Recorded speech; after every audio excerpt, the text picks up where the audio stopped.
오늘 우리가 함께 봉독한 마태복음 4장 18절부터 22절 말씀을 본문으로요. 첫 만남의 설렘을 잊지 말자는 제목으로 오늘은 함께 말씀에 은혜 나누는 시간 되기를 소망합니다. 어제는 제게 조금 특별한 일이 있었습니다. 제가 예전에 부교육자로 사역하던 교회에 그 담당 부서의 교사 선생님이 어제 결혼을 하게 됐습니다.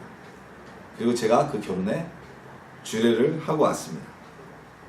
제 나이에 주례를 하는 것에 대해서 많은 분들이 좀 의아해 하셨고요. 그리고 우려를 표하는 분들도 있었어요. 아유, 목사님이 뭐 벌써 그 나이에 주례를 하세요. 제가 아직 40대 중반이 채 안 됐잖아요. 정말 평범한 일은 아니었습니다. 하지만 무엇보다 특별했던 그것은 제가 젊은 나이에 주례를 했다는 것이 아니라 어제 주례는 저에게 있어서는 제 생애 첫 주례였다는 점입니다. 아마 제가 앞으로 목회하는 동안에 수많은 주례를 하게 될 겁니다. 그리고 많은 결혼 예식을 제가 집례하게 될 겁니다. 하지만 어제 있었던 결혼식의 주례는 저에게 있어서는 평생 잊지 못할 주례가 될 겁니다. 왜냐하면 저에게는 첫 주례였기 때문이죠. 자, 이것처럼 처음이라는 경험은요, 우리에게 설레임을 주고 좋은 기억을 안겨줍니다. 한 번도 경험하지 못했던 것, 한 번도 만나지 못했던 사람과의 첫 만남은요, 낯설음을 가져오기도 하고요, 그리고 그 낯설음은 또 다른 설레임과 기대를 가져오기도 합니다. 그 첫 만남이 오랜 만남이나 또는 그 첫 경험이 이제는 일상이 되어버린 오랜 일이 된다면 우리는 그 첫 경험에 대해서 더더욱이 쉽게 잊을 수가 없겠죠. 그래서 사람들은요, 첫사랑에 대해서 대부분 아름다운 추억으로 기억한다고 그러죠. 처음 했던 그 풋내기, 보통 사춘기 시절의 그 사랑은 많은 사람들에게 추억이라는 것으로 포장되어 있다고 합니다. 처음 경험이었기 때문입니다. 자, 우리 신앙생활에도요, 여러 첫 경험들이 있습니다. 예수님을 처음 믿게 된 날, 내가 처음 전도를 해서 누군가 전도의 열매를 맺었을 때, 그리고 내가 기도를 해서 성령님의 첫 방언을 말하게 되었을 때, 그리고 내가 한 기도의 첫 번째 응답을 받게 되었을 때, 자, 이것처럼 우리 신앙생활에도 많은 첫 경험들이 다양하게 돌아보면 존재하고 있습니다.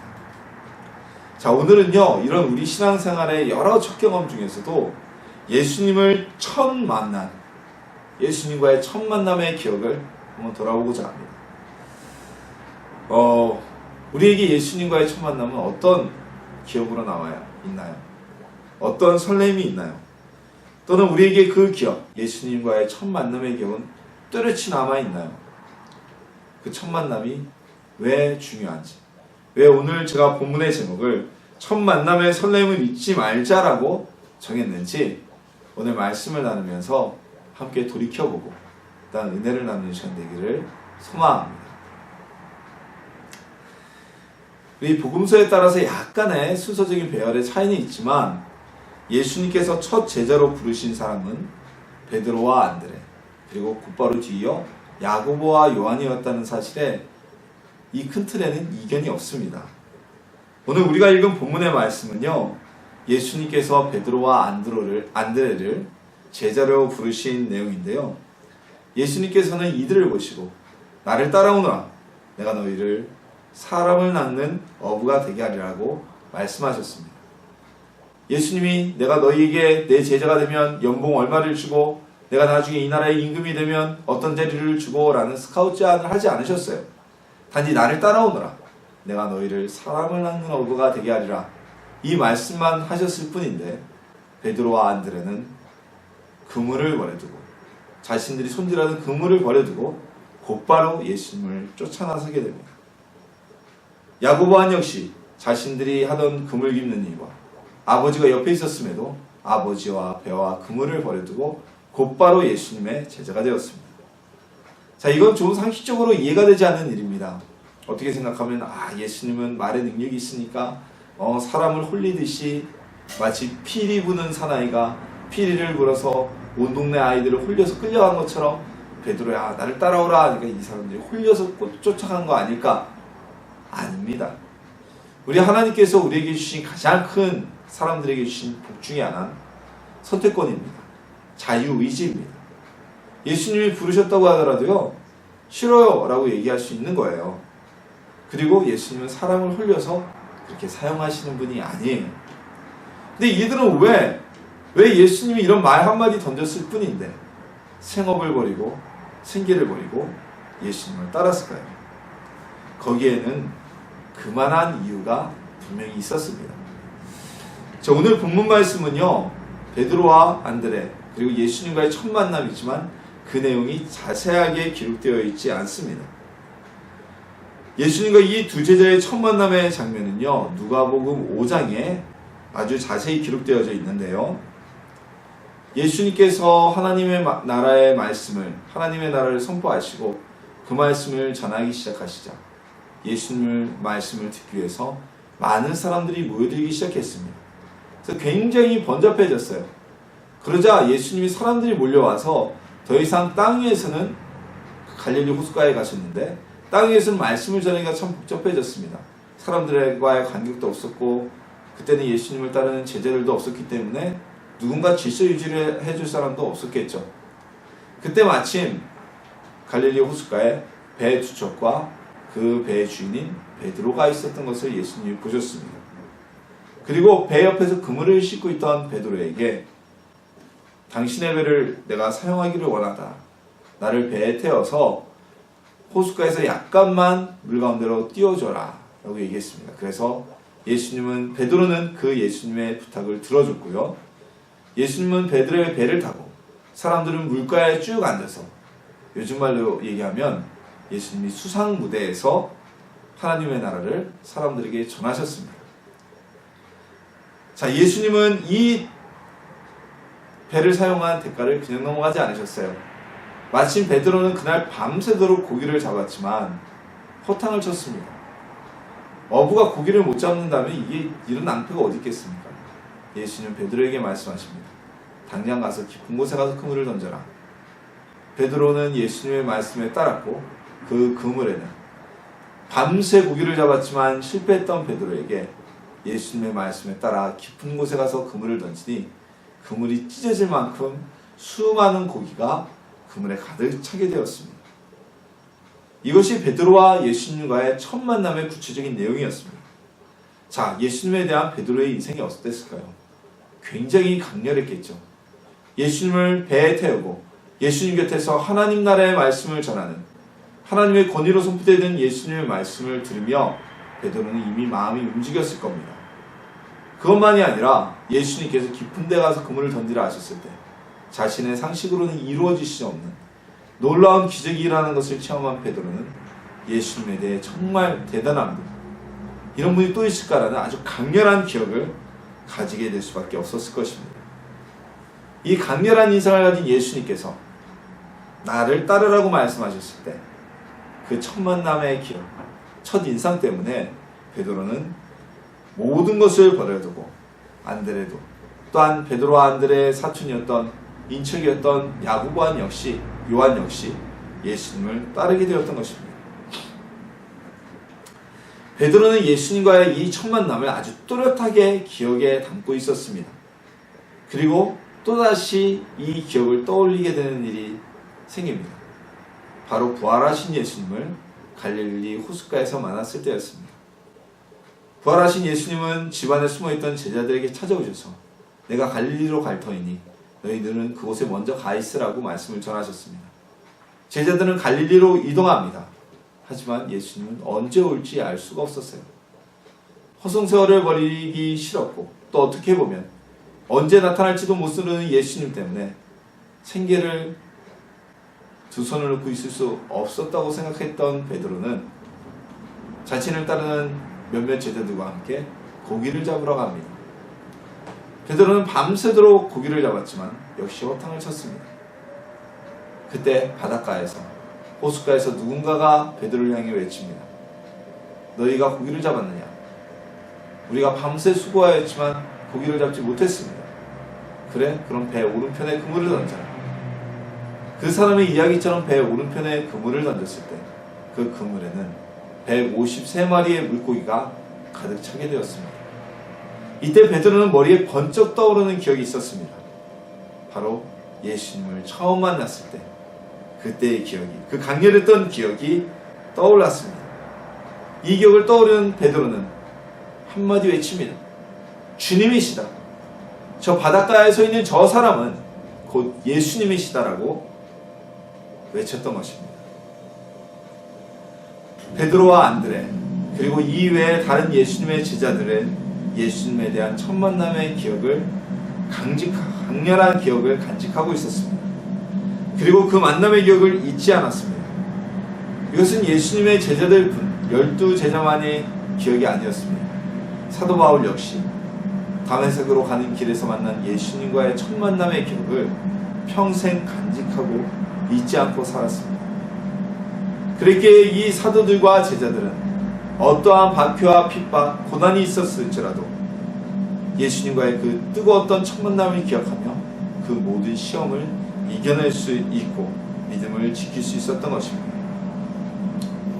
권태기에 빠진 부부, 그리고 서로 감정에 격함이 온 부부가 서로를 뜨겁게 사랑했던 때를 떠올리고 다시 되돌아가 본다면 그들에게는 다툼과 서운함은 있을지라도 이혼까지 가자는 이런 얘기는 나오지 않을 것입니다.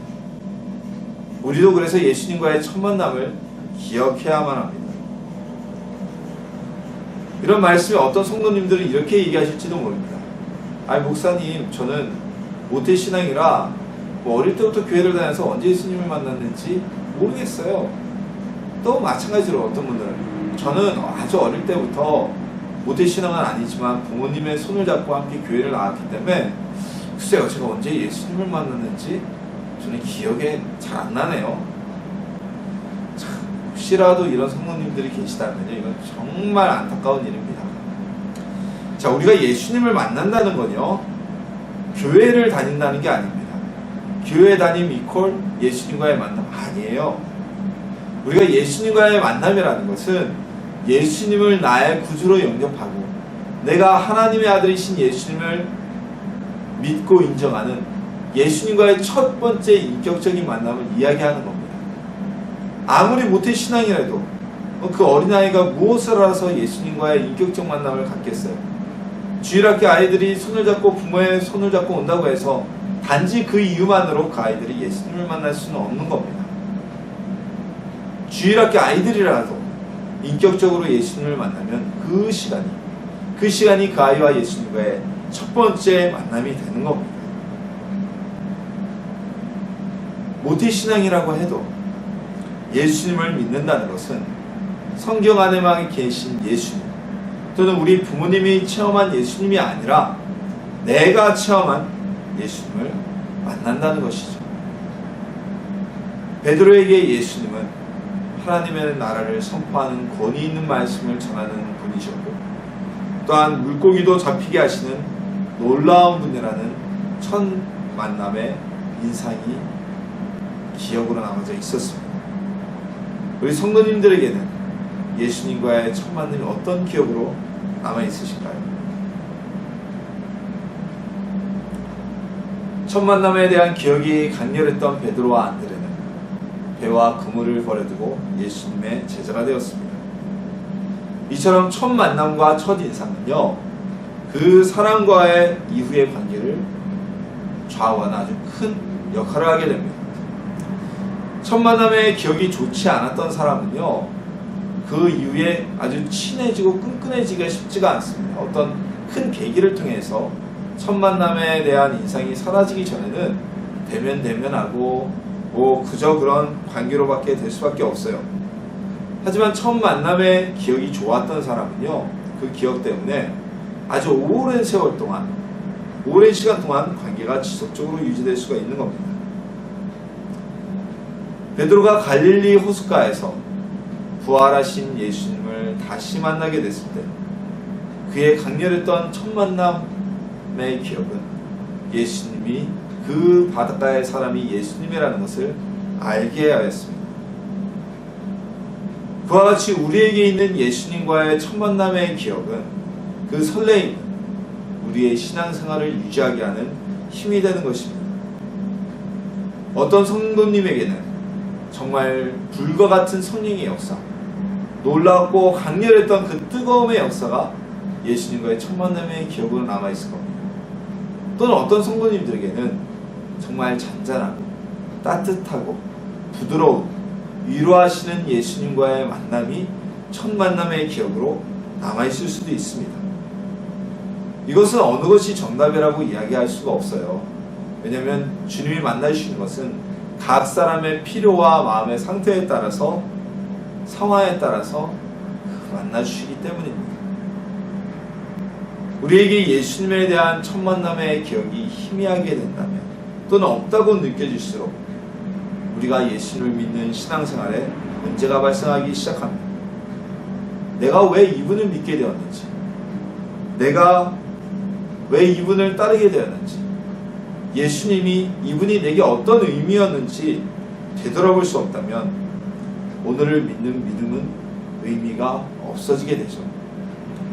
때로는 우리가 신앙생활을 하며 침체되고 낭망되고 시험 가운데 있는, 때로는 어둠 밤이라고 불릴 수 있는 깊은 침체기에 들어설 수 있습니다.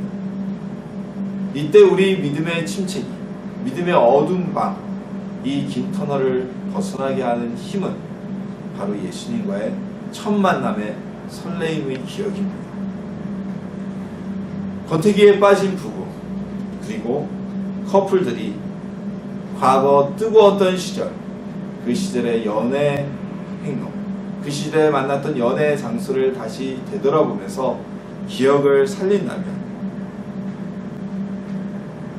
다시 사랑의 감정을 회복할 수 있는 것과 마찬가지인 것입니다. 내게 있는 예수님과의 첫 만남의 기억을 떠올리십시오. 다른 사람의 기억 중요하지 않습니다. 누구는 예수님을 만나서 대성통곡을 하고 울고 깡패가 변화받아서 목사님이 됐대, 이런 얘기 중요하지 않습니다. 내게 예수님과의 첫 만남은 어땠을까? 그때 내가 어땠는지 돌이켜보시길 소망합니다. 베드로는 첫 만남의 기억을 뚜렷이 갖고 있었습니다. 고기가 가득 들어찬 그물을 본 순간, 그래서 베드로는 주님이시다 라고 외칠 수가 있었던 것입니다.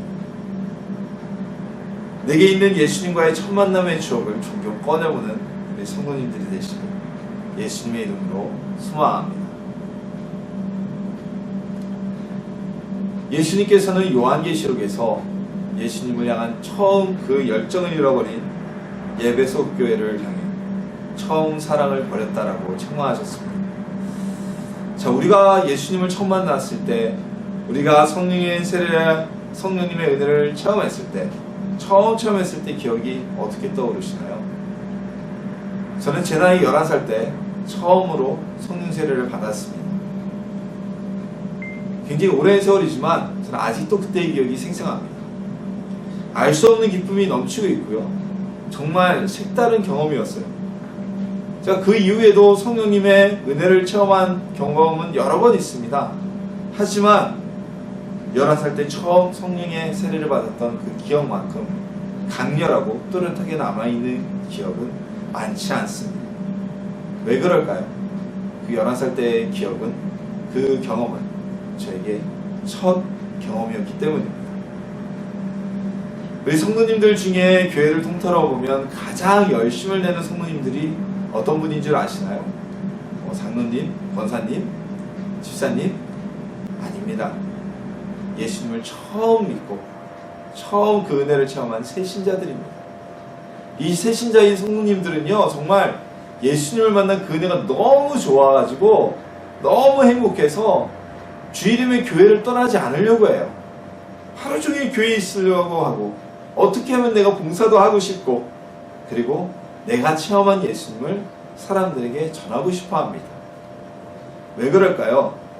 예수님과의 첫 만남, 그 첫사랑의 설레임 가운데 있기 때문입니다. 자, 그런데 우리는 어떻습니까? 시간이 지날수록, 직분이 올라갈수록, 뜨거운 사랑을 하며 결혼한 부부가 세월이 지나가며 사랑이 식어가고 소위 형제의 우애로 살아가는 것처럼 예수님에 대한 첫 만남의 감동이 잦아들게 됩니다. 그 설레임을 잊어가게 됩니다. 본인 혼자만 잊어가면 다행이에요. 막 열심을 내는 새신자들 앞에서 아유 처음이라 그래, 시간이 지나면 다 잔잔해지고 똑같아질 거야 라고 초치는 말만 안 해도 다행입니다. 자, 시간이 지나면 모든 사랑이 식어야 되나요? 모든 설렘이 사라져야 되나요? 60년 넘게 결혼 생활을 유지하면서도 60년 내내 뜨겁게 사랑하는 부부들이 있습니다. 그런 부부들은요 60년에 항상 처음 만났다 그때의 사랑의 설렘을 가지고 살아갑니다. 뭐 안 다투지 않아요. 때는 싸우기도 하고 미움도 생기지만 그보다 처음 만났을 때 그 기억이 그 미움과 다툼의 아픔보다 크기 때문에 날마다가 새로운 만남의 삶으로 행복을 누리며 살아가고 있는 것입니다. 자, 우리에게도 예수님과의 첫 만남의 기억은요 예수님을 사랑하게 하는, 예수님께 대한 사랑을 회복시키는 원동력이 됩니다. 예수님을 처음 만났을 때의 감격과 위로, 기쁨은요 우리를 예수님께로 다시 돌아오게 하는 힘이 되어집니다. 예배소 교회 성도들에게 예수님이 하신 말씀, 너희의 처음 사랑을 버렸느냐라는 이 말씀은 예배소 교회만이 아닌 오늘 우리에게도 하시는 주님의 말씀입니다. 예수님과의 첫사랑을 되찾읍시다. 뜨거운 사랑, 그 감동의 기억, 설레임이 오늘날 다시 재현되는 우리 성도님들이 되시기를 예수님의 이름으로 축원합니다. 한 부부의 결혼 생활이 파탄에 이르게 되었습니다. 이 부부에게 객관적인 문제는 없어 보였어요. 사실 이 부부는 어려운 환경에서 뜨거운 사랑을 하며 만났고 부모의 반대도 무릅쓰고 그 사랑의 힘으로 결혼을 했고 아무도 도와주지 않았기 때문에, 양가 부모들이 모두 반대해서 아무도 도와주지 않았기 때문에 매우 가난한 환경에서 결혼 신혼생활을 시작했지만 정말 하는 일이 모두 다 잘 되고, 그래서 물질적인 풍요도 어느 정도 쌓아올린 가정이었습니다. 또한 자녀들도 모두 착하고 성실해서 부모의 속을 썩이는 일이 한 번도 없었던 그런 화목해 보이는 가정이었어요. 남편분 역시 무슨 사업을 한다고 나가서 돈을 큰 빚을 진다거나 아니면 친구나 술이나 이런 걸 좋아해서 밖으로 도는 사람이 아니라 정말 가정적이고 모범적인 남성이었습니다. 그런데 왜 이 부부가 결혼생활에 파탄이 오게 되고 이혼을 협의하는 단계까지 가게 되었을까요? 아내가 남편에게 들은 한마디 고백 때문이었습니다. 어느 날 남편은 아내에게 이런 고백을 했어요. 나는 더 이상 예전처럼 당신을 사랑하지 않는다. 이 고백을 들은 아내는요 정말 큰 충격에 휩싸였습니다. 자신은 여전히 남편을 이전과 같이 사랑했고 남편 역시 자신을 뜨겁게 사랑하고 있었다고 믿었기 때문입니다. 그 신뢰가 사라지자 남편에 대한 신뢰도 물러졌고 결혼 생활을 더 이상 해나갈 수 있는 힘이 사라졌습니다. 그녀에게 있어서 남편에 대한 첫 기억은 매우 뜨거웠지만 그 첫 만남의 기억이 사라진 이 순간에는 결혼 생활이 더 이상 행복이 아니었기 때문입니다. 우리가 예수님과의 첫 만남의 그 설렘의 기억, 그 첫사랑을 잃어버린다면 마치 이 부부의 남편처럼 주님, 나는 더 이상 주님을 그때처럼 사랑하지 않아요 라고 고백하는 것과 다를 바가 없습니다. 예수님을 처음 만났을 때의 기억은 베드로와 안드레, 야고보, 요한이 배와 그물을 버려두고 예수님을 쫓았던 것 같은 힘이 되어집니다. 그리고 그 기억은 이 제자들이 순교를 당할 때까지 주님을 붙잡고 사랑할 수 있었던 동력이 되었습니다. 예수님과의 만남은 교회를 다녀서 이루어지는 것이 아닙니다. 예수님과 나와의 인격적인 만남입니다. 내가 한 사람의 개인으로서 예수님을 나의 구주로 영접하고 예수님을 통해 죄사함을 받게 되었다는 그 사실을 믿어지는 그 순간, 그 첫 순간, 그 만남을 의미합니다. 이 만남의 체험, 그 설렘의 기억은 우리에게 기쁨과 행복을 주게 되고 이 자리에 있는 모든 성도님들, 예수님을 믿는 모든 성도들이 한 번씩은 모두 경험한 행복한 기억입니다. 그런데 우리는 그 기억을 잊고 살아갑니다. 그래서 신앙생활의 열정이 점점 떨어지고 기쁨과 행복이 아닌 타성에 젖어든 기도와 봉사를 하게 됩니다. 그래서는 안 됩니다. 우리 예수님과의 첫 만남의 그 설렘의 기억을 다시 떠올리길 소망합니다. 그리고 첫사랑을 회복하길 소망합니다. 그때 우리에게 주님을 향한 믿음과 신앙생활의 힘이 되살아나게 될 것입니다. 예수님을 처음 만났을 때 그 뜨거움과 행복함이 우리에게 되살아나게 될 것입니다. 그리고 영원히 꺼지지 않는 주님과의 사랑에 불꽃이 태워지게 될 것입니다. 예수님과의 첫 만남의 그 설렘을 잊지 않고 늘 마음속에 간직하고 떠올려서 영원히 주님을 사랑하고 주님 우리의 나아갈 수 있는 하나님의 자녀가 되기를 예수님의 이름으로 축원합니다.